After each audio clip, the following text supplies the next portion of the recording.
Hey everyone, I'm Stephanie, host and head bookologist here at the Get Literate podcast. I'm a book loving, notebook hoarding reader and writer on a mission to change lives one book and one notebook at a time. On this podcast, we explore the power of bookology. What's that? That's the study of books and reading and notebooks and writing mixed with mindful practices and creativity to create lives we love. Here, you'll find episodes exploring the reading and writing life and how they can make our actual lives better. You'll get book recommendations and notebooking prompts around particular themes, and you'll even hear from authors and special guests who can fuel our reading and writing hearts and help us take inspired action in our own daily practices. So, grab a notebook and your TBR list, and let's get literate.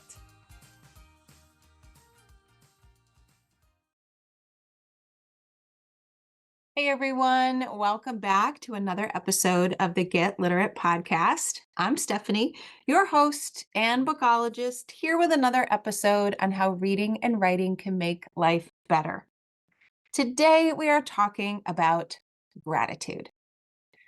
Gratitude is something that is important at any time of the year, but at this time of the year, when we're moving into the November holiday season, if you are listening to this in real time, it's a particular invitation to really embrace the gratitude that we feel.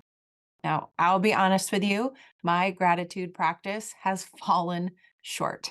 I have fallen off of the gratitude wagon, other than my 5-year journal. I am religious and consistent about every day finding one good thing to hold on to from the day. That doesn't always mean I feel gratitude for it, but it is something, right? It's taking a moment to think about something good from the day I want to remember later, but my gratitude practice needs work. And it needs work because there are so many wonderful reasons to do it, right? There is so much research out there that shows if we have a gratitude practice, and we'll talk about 5 ways today that you can start a gratitude practice in your journal. But a gratitude practice could simply be taking a couple of minutes every day to think about what you're grateful for. Writing it down adds another layer of benefit, but your gratitude practice can look like whatever you'd like it to be.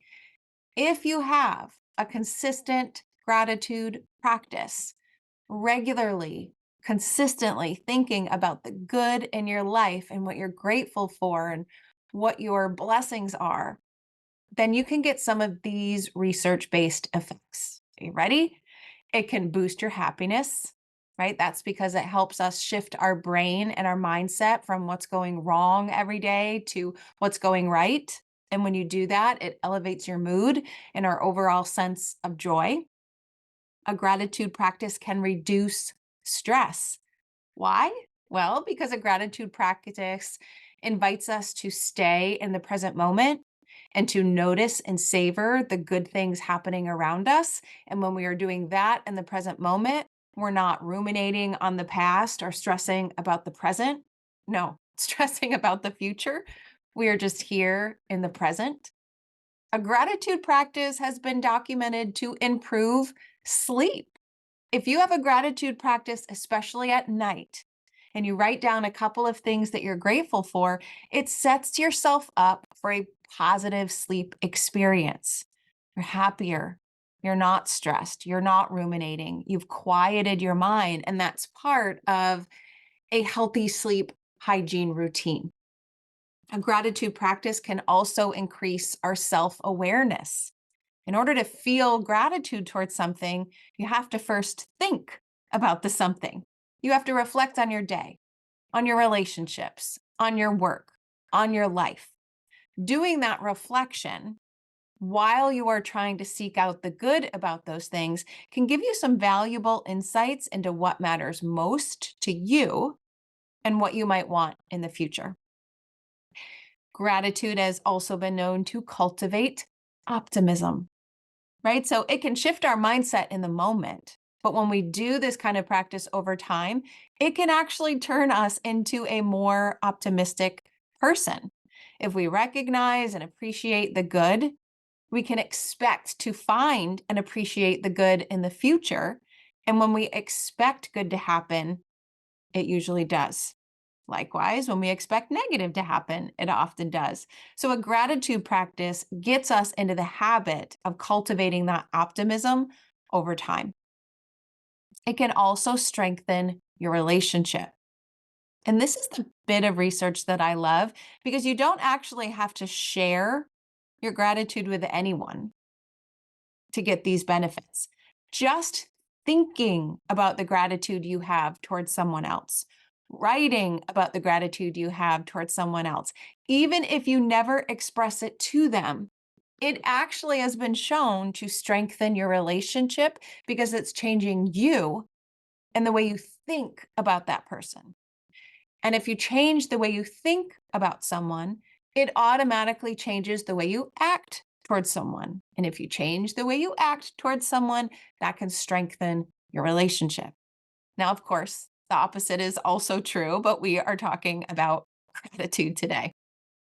Gratitude has also been shown to improve your physical health, right? Just like reading and writing has physical benefits that many people might not first expect, a gratitude practice can have physical benefits that you might not expect.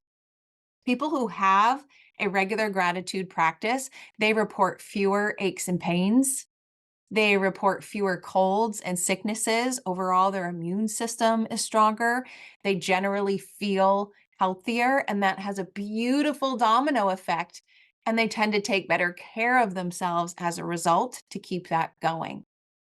And as one last benefit, as if we don't need any more to convince us to start a gratitude practice, it encourages resilience. And we all need some resilience in this world. We need to be able to bounce back from whatever it is we're going through or the world is going through. And if we have that mindset towards gratitude and finding the good and counting our blessings, then we are better able to bounce back from a challenge or a setback. That is a lot of good research on why we should all have a gratitude practice. And so I'm hoping I've convinced you that along with me, this is something that I want to get better at in this particular season of life and in this particular calendar season. But there is a catch. There is a catch. And I've talked about this catch on the podcast before. And I think it is very powerful to remind us what that catch is. There's actually two catches. The first one is that the gratitude practice works best when that gratitude is recent. So, a gratitude practice, a daily practice, should be thinking about what we're grateful for in the last 24 hours. It doesn't work quite as well. You don't get all of those researched benefits that I mentioned if you just have this big, lofty gratitude every day. I'm thankful for my family. I'm thankful for my kids. I'm thankful for my job, right? Those are things to be grateful for, but it doesn't show us what to be grateful for specifically in the present. Like, I'm grateful for the joke that my 17-year-old told yesterday. I'm grateful that I have a new opportunity at work to share something that I know. I'm grateful for the roaring, crackling fire inside my house that is bringing me joy today. Do you see the difference? Some are big, lofty things to be thankful for. Some are those specific daily actions. And the research shows it's those specific, often small, daily things that we are consistently grateful for that matter. It shows us that the gratefulness is in the here and now, not in the big choices we've made, but in the small little things that we have control over seeing every day. That's catch one. We should be grateful for something, a lot of somethings, hopefully, in the last 24 hours. Catch number two is that when we are reflecting on the gratitude, writing about the gratitude, thinking about the gratitude, we have to get out of our thinking mind and into our feeling heart. Any one of us could open up a gratitude notebook and say, oh, shoot, I didn't do my gratitude yet today. Okay, quick. 1, 2, 3. What's something I'm grateful for? Okay, quick, write it down. Shut the book, move on, get on to the to-do list, right? No benefits come from that. As much as we'd like to think, oh, I did my gratitude, it's not something you check the box of. You have to actually embody it and live in it. So as you're thinking about those things you're grateful for in the last 24 hours, you have to actually feel it. You have to put yourself back in that situation and feel that gratitude, feel the love, feel the happiness, feel the joy, feel whatever it is you are grateful for in that moment. It's that embodiment of it that kicks off those chemicals. It only takes 90 seconds of feeling something for your brain to respond with an appropriate chemical. So if you are sitting in your gratitude practice for at least 90 seconds and you're thinking about what you're grateful for and you're feeling it, your brain will kick off that dopamine, that serotonin. But if you're not feeling it, and if you're not feeling it for at least 90 seconds, you don't get those chemical benefits. And all of those gratitude benefits I mentioned don't happen unless your brain starts to produce some sort of cellular effect. So we have to sit with it and we have to feel it. Now, by the way, the opposite also works. If you sit for 90 seconds with a bad feeling, different chemicals are firing in your brain, like cortisol. So gratitude is the antidote for all of that. And you just need 90 seconds to kick it off. So sitting there and checking it off of your to-do list, it probably wouldn't take you much longer to give yourself a minute and a half. That's it. A minute and a half of truly putting yourself back in the situation and feeling really, really good so your brain responds. I think that's the most convincing part of why you need to have a gratitude practice, because it only takes 90 seconds of feeling gracious and feeling good for your brain to start releasing different chemicals. I need those chemicals. You probably need those chemicals, and we can get those chemicals in just 90 seconds. So, how? Well, I already said there are lots of different ways to have a gratitude practice, but for me, and likely you, because my notebooking sessions are the most popular here on the episodes, my journal, my notebook is where I like to keep them. There is something about thinking about what you're grateful for, but there's even more that comes when you actually write it down. You embody it. You feel it across the page. You gift yourself that time to not just have a fleeting thought, but writing it down actually ensures that you get closer to those 90 seconds. It also literally writes it in your cellular memory. It also shows you over time what you've been grateful for, and you can look back on all of those things. When you have a day where it's really hard to think about something good, looking back at your 5-year journal, looking back at your gratitude notebook, looking back at wherever you happen to write down what you're grateful for on the page, that can remind you that there is good. And it can often spark something to help you better think about the last 24 hours and what one little piece of goodness could be. So I, of course, like to keep track of my journal. I have also admitted that this aspect of my journal has fallen flat lately, but November is a perfect time to kick it into gear. In fact, my one word theme for November is blessings. I want to count my blessings and I want to really savor them. When they feel really good, when I have to search to find them, I know they're there. And my notebook literally gives me proof of that. So I want to talk about 5 ways that you could bring a gratitude practice to your notebook. And I bet one of these will resonate with you over the other. And that's what I want to talk about. That's what I want you to pick. I want you to pick one thing today. So here is the first. The first and probably the most popular, it's the one that is easiest for me, is to create gratitude lists every day. Just open up your notebook, put the date at the top, and write 3 things you're grateful for, 5 things you're grateful for. 10 things you're grateful for. Whatever number you want to pick, for some reason, I just love when things come in threes, and I know a lot of other people do too.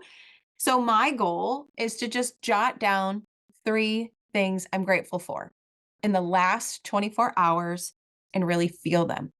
If you have a bullet journal practice, maybe you add a section to your bullet journal where you just keep space for those 3 things. Maybe you are a planner, you love your calendar. You can go to that monthly spread and literally write down 3 things in each of those daily boxes that you're grateful for. Or maybe you go to your weekly spread and you do it there. Maybe you go to the back of your planner where you usually have a few pages of empty space and you just start keeping track of it there. It can go in a separate gratitude notebook. It can go in a calendar. It can go in a bullet journal. It can go wherever you want, as long as you just have space to track those 3 or whatever number you choose things. So a list, I feel, is pretty easy, pretty invitational, pretty intuitive, and could be a really good go-to for someone who is wanting to start a gratitude practice. Now, the second thing you might do, if listing isn't your thing, you know I love a good listicle though. If listing isn't your thing, why not draw? Why not have a daily gratitude sketch, a daily gratitude doodle, right? A daily gratitude image. So in your notebook, you could draw. And it doesn't have to be great drawing. Mine is not. But there is something about going to the right side of your brain to access that creativity. That is the feeling side of our brain. So it does make sense to think about what we're grateful for in images.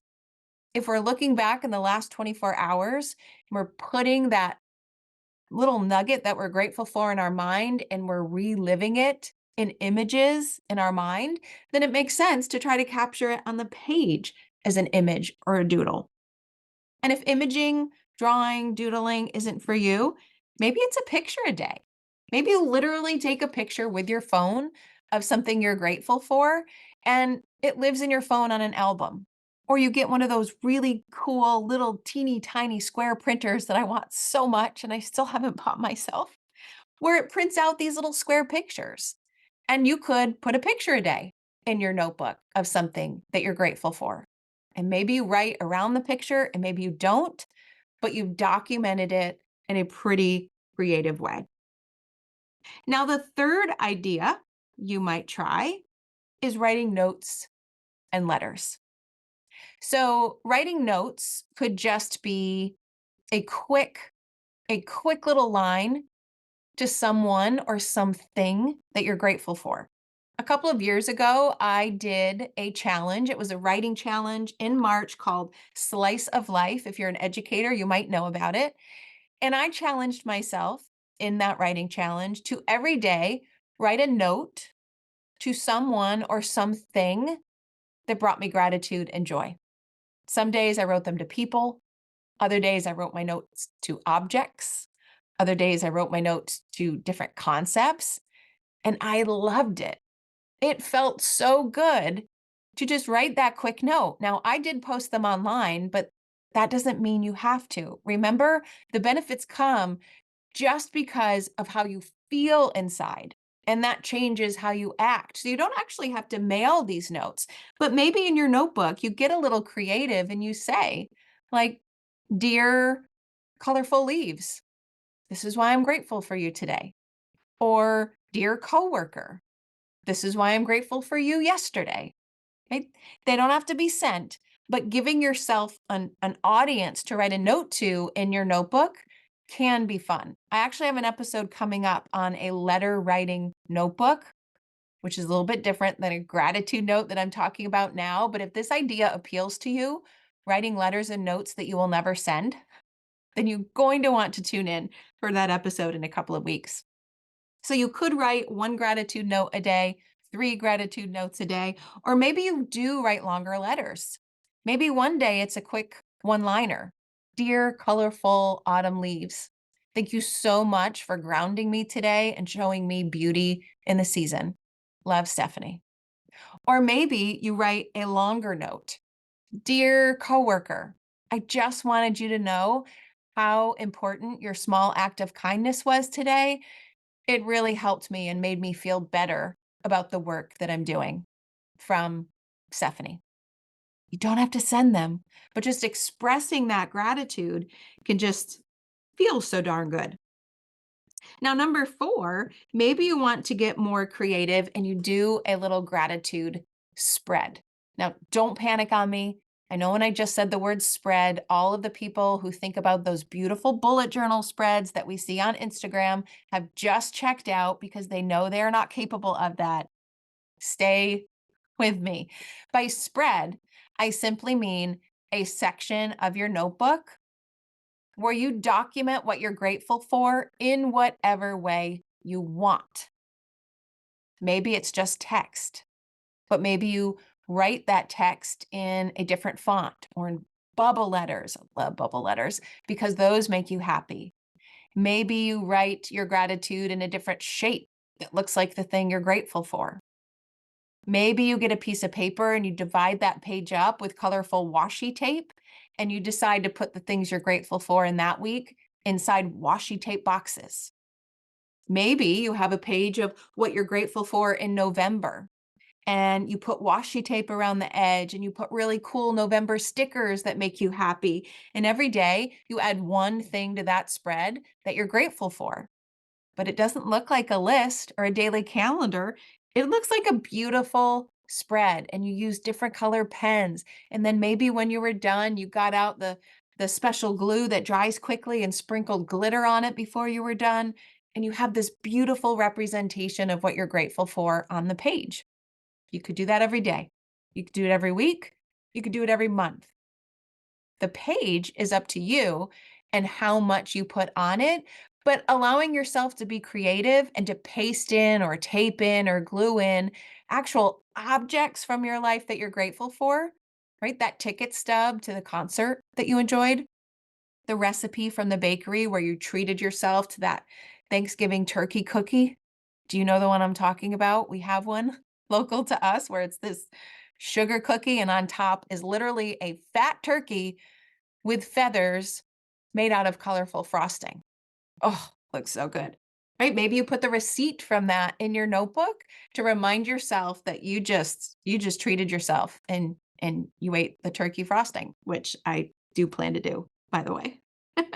So you can just get creative and have a spread. And again, 90 seconds. We want at least 90 seconds on the page. Getting more creative ensures that you get to that 90 seconds and more. And if you go over that 90 seconds, well, then all of those benefits I just talked about, they just get bigger and better.